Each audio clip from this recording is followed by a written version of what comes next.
Nagpatupad muna ng online classes ang Lasal Green Hills matapos ang umano'y shooting threat ng isang estudyante nito. Mahigpit na seguridad na rin ang pinaigting sa buong campus. Narito ang agenda report ni Ched Gatchalian.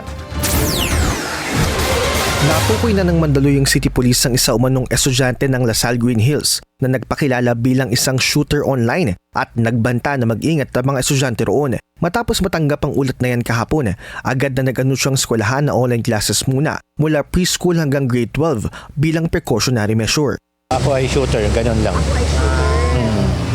Mag-ingat na kayo, parang may nasa Facebook naman po yung... Kung wala naman po nakuha ang firearm, titingnan po natin yung kung may firearm po.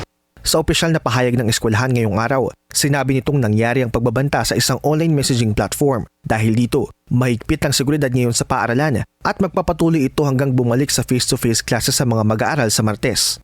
Umaga pa lang, andito na rin mga polis natin, nagko-coordinate lang. Mahaba lang talaga yung aming pag-uusap, kaya inabot kami ng hapon. At tinignan namin, siyempre, yung mga CCTV nila, yung paano nila kinakandak yung pag-check. Pinakita naman sa amin paano yung ginagawa nila ng procedure nila. Sabi ni Mandaluyong City Police Chief Police Colonel Reynam Patam, kakausapin ng eskwelahan ng mga magulang ng natukoy na estudyante. Ito'y para ma-verify ang ulat dahil titignan din ang posibleng anggulo na baka na-hack o nagamit ng iba ang social media account nito. Sabi ng mga otoridad, dagdag police personnel ang hiling sa kanila sa vicinity ng eskwelahan na ipagpapatuloy na raw ng pulisya sa mga darating na araw at buwan kahit wala mang pagbabanta. Para sa agenda, Ched Gatchalian, Billionaire News Channel.